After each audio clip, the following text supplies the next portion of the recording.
Assalamualaikum warahmatullahi wabarakatuh. Perkenalkan, nama saya Nuri Maulida Hasibuan.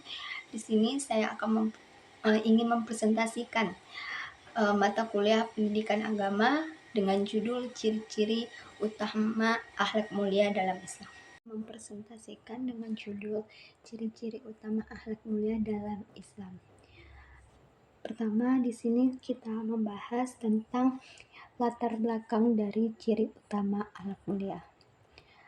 Nah, di latar belakang ini kita menjelaskan apa sih akhlak mulia itu. Nah, akhlak mulia itu adalah fondasi utama dalam ajaran Islam. Hal ini disadari oleh fakta-fakta bahwa Rasulullah SAW diutus ke dunia bukan hanya untuk menyampaikan wahyu, tetapi juga untuk menyempurnakan akhlak manusia. Akhlak menjadi penentu baik buruknya seseorang di hadapan Allah Subhanahu wa taala. Tanpa akhlak baik, ibadah ritual tidak akan memiliki nilai sempurna. Selain itu, akhlak mulia juga diperlukan untuk menciptakan kehidupan masyarakat yang harmonis, aman, dan damai, serta menjadi bekal untuk mencapai keselamatan di akhirat nanti. Selanjutnya, hakikat akhlak mulia. Di sini ada dua hakikat yang saya miliki. Pertama itu divisi ukhluk.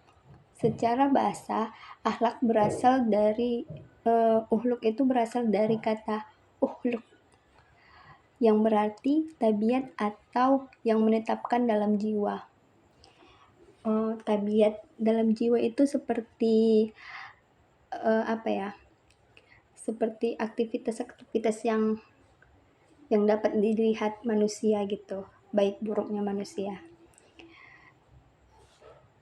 Iman Al-Ghazali menjelaskan bahwa akhlak mulia adalah kondisi jiwa yang berdorong lahirnya perbuatan tanpa memerlukan proses pemikiran yang lama. Perbuatan itu seperti spontan aja gitu, tidak harus berpikir lama gitu. Yang kedua itu ada visi utama kenabian. Rasulullah SAW menegaskan bahwa beliau diutus semata-mata untuk menyempurnakan kemuliaan akhlak manusia. Ini menunjukkan bahwa seluruh syariat Islam atau ibadah memiliki tujuan akhirat atau tujuan akhir pada transformasi karakter yang dimulai. Selanjutnya, integritas dan kejujuran. Sini ada integritas dan kejujuran itu ada 3. Yang pertama itu syi'dun atau yang menjelaskan tentang kejujuran. Apa sih kejujuran? Yang selaras antara lisan, hati, dan perbuatan.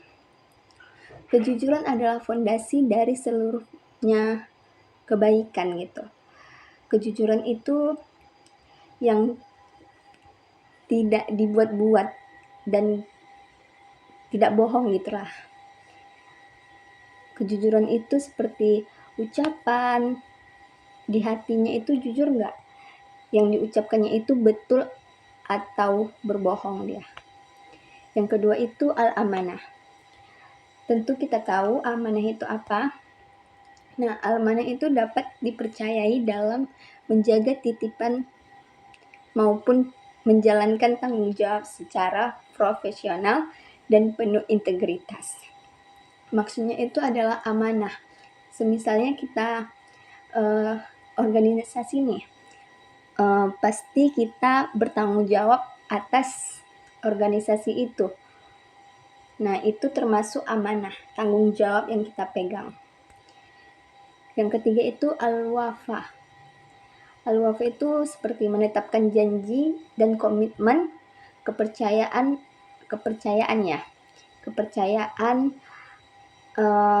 yang diambil oleh organisasi itu, kepercayaan kita ambil gitu. Berarti kita masuk itu harus menjaga kepercayaan di organisasi itu. Kepercayaan adalah aset tertinggi dalam integrasi sosial maupun spiritual ya. Nah, selanjutnya rasa malu dan tawahud. Rasa malu itu pasti tahu ya.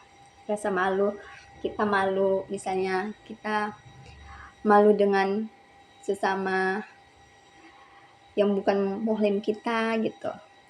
Nah, rasa malu dan tawahud ini ada 3 juga. Yang pertama al-hayak atau rasa malu yang mencegah seseorang melakukan perbuatan yang tidak pantas baik di hadapan Allah maupun manusia. Maksudnya itu adalah rasa malu terhadap Allah itu seperti bermaksiat, berzina. Pasti kita nggak mau nih, kita punya ada malu kepada Allah gitu. Kita nggak mendekati zina itu. Pada manusia itu seperti kita menghormati orang tua, itu rasa malu. Misalnya kita nggak ada rasa malu di depan orang tua, itu berarti kita nggak tahu diri. Yang kedua itu ada tawadhud atau rendah hati dan tidak sombong. Rendah hati dan tidak sombong. Kita menyapa seperti menyapa sesama teman, pokoknya kita nggak sombong, kita tetap menjaga silaturahim kita. Nah, tawadhu ini adalah menghargai orang lain tanpa melihat status sosial atau pencapaian pribadi ya. Itu seperti yang tadi itu saya bilang tadi. Yang ketiga itu ikhlas. Nah, ikhlas ini banyak nih. Saya contohkan dulu, seperti ikhlas itu kita memberi teman makanan karena dia nggak ada makanan gitu. Kita kasih makanan itu dengan ikhlas, tidak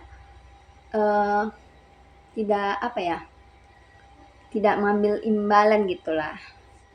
Nah, ikhlas ini memurnikan niat hanya karena Allah, sehingga karakter yang muncul bukan karena menjadi pujian manusia. Nah, ikhlas itu kita nggak perlu ikhlas gitu, tidak perlu ada pujian ataupun imbalan balik gitu. Nah, selanjutnya ada kesabaran dan pemaaf. Kesabaran dan pemaaf ini ada 3 juga, yaitu sabar atau keteguhan hati dalam menghadap ujian, ketaatan, dan menahan diri dari godaan maksiat gitu.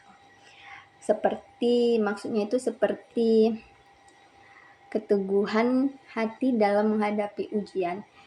Tentu kita kan manusia ya, punya ujian, punya cobaan, dan kita itu menghadapinya dengan tenang, dengan tawakal kepada Allah, dan menahan diri dari godaan syaitan seperti zina dan sebagainya ya.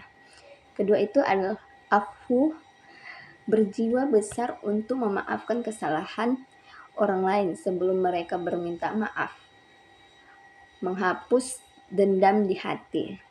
Maksudnya itu adalah kita saling memaafkan lah. Misalnya kita ada orang itu, teman kita ada dosa ataupun kesalahan yang dibuatnya gitu, kita saling memaafkan tentunya. Memaafkan sebelum mereka meminta maaf. Seperti saya nih, saya ada punya salah, kawan saya ada punya salah, tapi dia sebelum minta maaf saya sudah memaafkannya gitu. Dan menghapus dendam itu nggak ada dendam di antara pertemanan ataupun dengan orang lain gitu. Jangan ada di dalam hati itu dendam terhadap orang lain. Ketiga ada alhim. Yang dimaksud alhim ini ketentangan jiwa dan tidak cepat marah maupun mengendalikan emosi saat situasi memanas. Nah, maksudnya itu seperti contohnya kawan kita ada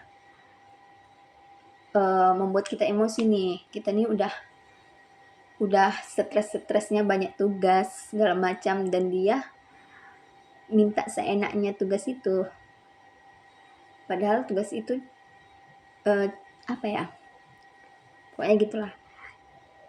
Jangan ada di dalam hati kita itu apa ya? Selalu emosi lah. Kita harus bisa mengendalikan emosi saat apa ya? Situasi pemanas seperti yang itu tadi, cobaan-cobaan tadi, hadapi aja dengan sabar dan ikhlas ya. Nah, selanjutnya kesimpulan dari permasalahan dari ciri-ciri khusus ya, ciri-ciri akhlak mulia ini. Kesimpulannya di sini menurut saya adalah akhlak mulia dalam Islam terwujud dari hubungan baik kepada Allah Subhanahu wa taala, hubungan baik kepada sesama manusia, dan hubungan baik kepada alam semesta.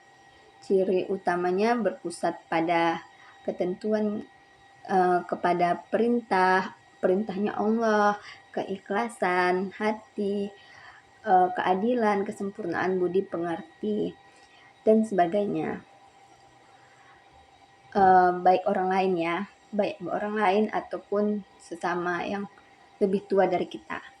Tanpa akhlak, nah ini penting nih, tanpa akhlak peradaban kehilangan ruh keadilan. Maksudnya itu adalah tanpa akhlak manusia nggak bisa tanpa akhlak peradaban, maksudnya manusia kehilangan ruh keadilannya. Oke, kesimpulannya ada di situ. Terima kasih. Sampai di sini yang bisa saya sampaikan. Lebih dan kurang saya minta maaf. Wassalamualaikum warahmatullahi wabarakatuh.